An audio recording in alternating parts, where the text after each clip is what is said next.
राम राम सभी भाइयों को। भाइयों, आप सभी लोगों को तो पता है कि सुमित ब्लॉगर के साथ कालका जी यात्रा में क्या हुआ और क्या नहीं हुआ। खैर जो भी हुआ, खैर बहुत बुरा हुआ, ऐसा नहीं होना चाहिए था उसके साथ। और जिन लोगों ने भी किया उन्हें भी ऐसा नहीं करना चाहिए था, क्योंकि सुमित ब्लॉगर आप सब लोग जानते हैं कि वो डीजे की वीडियो बनाता है और सभी की अच्छी अच्छी वीडियो बनाता है। और उसी के साथ ऐसा करना, ऐसे मार पिटाई करना, उसका मोबाइल तोड़ देना, कपड़े फाड़ देना, कहाँ की बहादुरी आ रही है।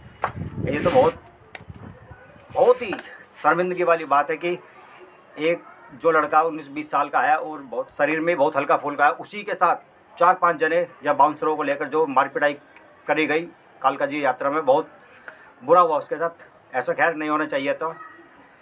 और जो सुमित ब्लॉगर है अपना, उसने पता नहीं कितने डीजे वालों की, मैं तो कह रहा हूँ कि 2 साल में पता नहीं इतनी वीडियो बना दी कि शायद 2-4 ब्लॉगर मिल के भी इतनी वीडियो ना बना पाएँ।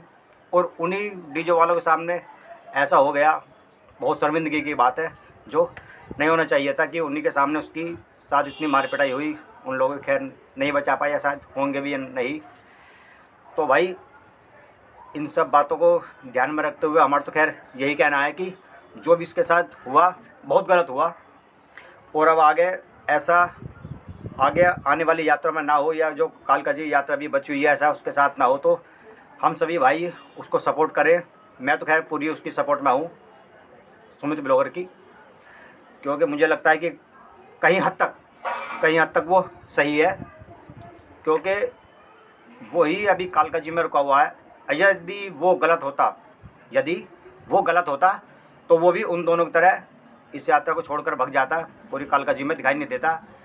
और सुमित ब्लॉगर ही दिखाई दे रहा है और अपनी न्याय के लिए लोगों से कह रहा है और वीडियो भी बना के डाली है। इसलिए मुझे कहीं हद तक लगता है कि वो सही है। तो मेरा उन दोनों से भी यही कहना है कि जो उसके साथ मार पिटाई करके भाग गए हैं या इस यात्रा से गायब हो गए हैं, कि यदि वो सही हैं तो वो भी सामने आए, क्योंकि दोनों ही भाई सब अपने ही है अभी, क्योंकि ना वो बाहर के ना सुमित बाहर का। तो वो भी सामने आए, और यदि उन दोनों की गलती है, सुमित ब्लॉगर की गलती है, तो जिस किसी की भी गलती है वो पब्लिक के सामने आकर माफ़ी मांगे या अपनी बात रखे, तो उसके अनुसार ही पता चलेगा कि किसकी गलती है और किसकी नहीं है। और जो सुमित ब्लॉगर की, मुझे तो लगता है कि शायद गलती कम ही होगी, क्योंकि वो अभी तक सामने है, रिपोर्ट भी करी है उसने पुलिस में, और सबसे मदद के लिए गुहार भी कर रहा है। धड़कन डीजे से भी उन्होंने कहा काफ़ी, और से भी कहा, खैर वीडियो बना के डाली, और अब गुरुजी के पास भी ये बात गई है। और उसके बाद भी जो अपने दोनों वो है जिन्होंने उसके साथ मार पिटाई करी, ऑपरेटर, तो उन्हें ऐसा नहीं करना चाहिए था। और उसके ख़त्म होने के बाद भी, मार पिटाई ख़त्म होने के बाद भी उसको धमकी दी जा रही है कि वो किसी के डीजे पर यदि दिखाई भी दिया तो उसका भी बुरा हाल होगा, और डीजे वाले के साथ भी बुरा भी हो सकता है। तो भाई, ऐसा गुंडागर्दी वाला काम ना करो, और ना ही गुंडा बनने की कोशिश करो ज़्यादा, क्योंकि सब एक से एक बढ़कर पड़े हुए हैं। और यदि तुम ज़्यादा गुंडागर्दी दिखा तो भैया वो तुम्हें मिल ही जाएगा रास्ते में, या तो धड़कन डीजे में मिल जाएगा, और वरना गुरुजी का डीजे भी कल रात तक कालका जी यात्रा में पहुंचने वाला है। तो उनके साथ नहीं हुआ, धड़कन डीजे के साथ, तो भैया गुरुजी के साथ तो 100% मिलना है, क्योंकि गुरुजी का डीजे हम ही लोगों ने बुक करा है, और हम ही उस डीजे पर सभी पार्टी वाले मिलने वाले हैं। तो भैया आके मिल लेना, जो भी तुम्हारी गिला शिकवा है कह के, या किसी भी तरह जो भी रहेगी वो बात जो पूरी करनी हो, तो आके भी पूरी कर लेना। और मार पिटाई करने वाली बात है तो चलो वो भी देखी जाएगी। तो भाई, मेरा तो सबसे लास्ट में यही कहना है कि जो भी तुम्हारी गिला शिकवा वाली बात है, या सुमित की जो गलत बात है, या तुमने जो गलत करा, वो पब्लिक के सामने आओ। ऐसे छुपने से काम नहीं चलेगा, सामने तो तुम्हें आना ही पड़ेगा। अब नहीं आओगे, 2 दिन बाद आओगे, 4 दिन बाद आओगे, सामने तो आना ही पड़ेगा। बिना सामने आए फेस टू फेस समस्या का सॉल्यूशन नहीं निकाला जा सकता, क्योंकि आगे जो भी यात्रा होने वाली है, या पीछे जो भी यात्रा हुई है, अब इस साल की जो मैंने यात्रा देखी है 24 की, उसमें एक भी साथ यात्रा ऐसी नहीं बीत रही कि जिसमें लड़ाई ना हो। और ये कालका जी हम सोच रहे थे किसी डीजे वाले में लड़ाई ना हो, तो भाई इसमें तुमने गलती कर दी। चलो, जो हो गया सो हो गया, छोड़ो पर इन बातों को। अब जो यात्रा बची हुई है ये सही सलामत संपन्न हो जाए, बस भगवान से यही दुआ है। और आगे आने वाली यात्राओं में भी ऐसा ना हो। तो इसलिए भाई, सामने आ जाओ सारे सारे भाई अपने, ये डीजे वाले, चाहे कोई डीजे लवर हो, ब्लॉगर हो, या डीजे चाहने वाला हो, या फिर खुद डीजे वाला हो, या फिर डीजे ऑपरेटर हो, तो सभी भाई अपने हैं। खैर तुमने ड्रिंक व्रिंक कर ली होगी रात में, या कुछ भी हो गया हो, उस मैटर के अनुसार कुछ भी मारी पिटाई हो गई हो, तो सभी समस्या का सॉल्यूशन सामने ही बैठकर किया जा सकता है।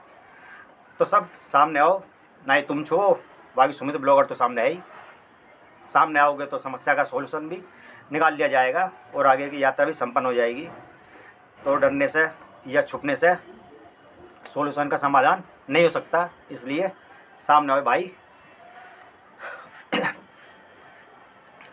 इसलिए भाई सामने आ जाओ, थोड़ा गले में भी दिक्कत है तो सामने आ जाओ। और गुरुजी का डीजे भी कल रात तक पहुंचने वाला है, यानी 2 तारीख तक, क्योंकि गाज़ियाबाद की यात्रा बहुत छोटी होती है, एक रात में कवर हो जाती है और सुबह सब अपने घर पहुंच जाते हैं। तो 2 तारीख के बाद तो यार कोई डीजे वाले भी शायद वहाँ देखने को नहीं मिलेगा 3 तारीख में, क्योंकि 3 तारीख से तो खैर 2 तारीख से और नवरात्रे भी चालू होने वाले हैं। 2 तारीख में जाने के बाद 3 तारीख से नवरात्रे चालू होने वाले हैं, क्योंकि सब 2 तारीख के जाने के बाद 3 तारीख को सुबह को गाज़ियाबाद वाले वापसी भी आ जाएंगे। और लास्ट में जतिन और अर्पित से मेरा भाई यही कहना है कि भाई तुम भी डरो मत, कि ऐसा डरने से काम नहीं चलेगा, या छुपो मत। सामने आ जाओगे तो समस्या का सॉल्यूशन आसानी से निकाला जा सकता है। कि सभी डीजे वाले अपने हैं और सभी आप लोगों को भी चाहते हैं। सुमित से भी ऐसी तुम्हारी कोई पहले भी मुझे लगता है कि कोई बात इतनी बड़ी नहीं थी, क्योंकि उसने भी तुम्हारी वीडियो भी बहुत बना रखी है, पहले भी तुम्हारे साथ भी बहुत रहा है पहले भी, तो आसानी से समस्या का सॉल्यूशन निकाला जा सकता है। इसलिए सब भाई इस समस्या को ख़त्म करो और यारी दोस्ती की तरह रहो, क्योंकि हिंदुओं की यात्रा को बदनाम करने की कोशिश मत करो। पहले काफ़ी बदनामी मिल चुकी है, क्योंकि लड़ाई होती रही है सारी यात्राओं में, कि ऐसा ना हो कि अधिकतर तुम्हारी लड़ाइयों के होने के कारण या औरों की लड़ाइयाँ होने के कारण आने वाली जो यात्राएं उन पर बहुत प्रभाव पड़े, और आने वाले समयों में कि डीजे ही यात्राओं में शायद बैन हो जाए। तो ऐसे काम मत करो कि तुम्हारी छोटी मोटी लड़ाइयों के कारण यात्राओं में डीजे बैन होने का कारण भी बन जाए। तो भाई सोच समझ के बता देना कब सामने आना है, क्योंकि सामने तो आना ही पड़ेगा, छुपने से काम नहीं चलेगा।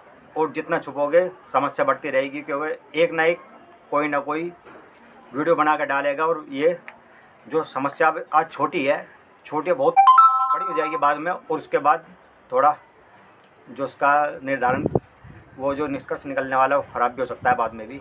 तो भाई लास्ट में सभी लोगों से मेरा यही कहना है कि जो भी लोग इस वीडियो को देख रहे हैं, या जो भी लोग इन लोगों को अच्छी तरह जानते हैं, इन्हें समझाएं और बताएं कि ऐसा ना करें, क्योंकि सुमित ब्लॉगर या अर्पित भाई या फिर ये भाई वो भी सब अपने ही हैं।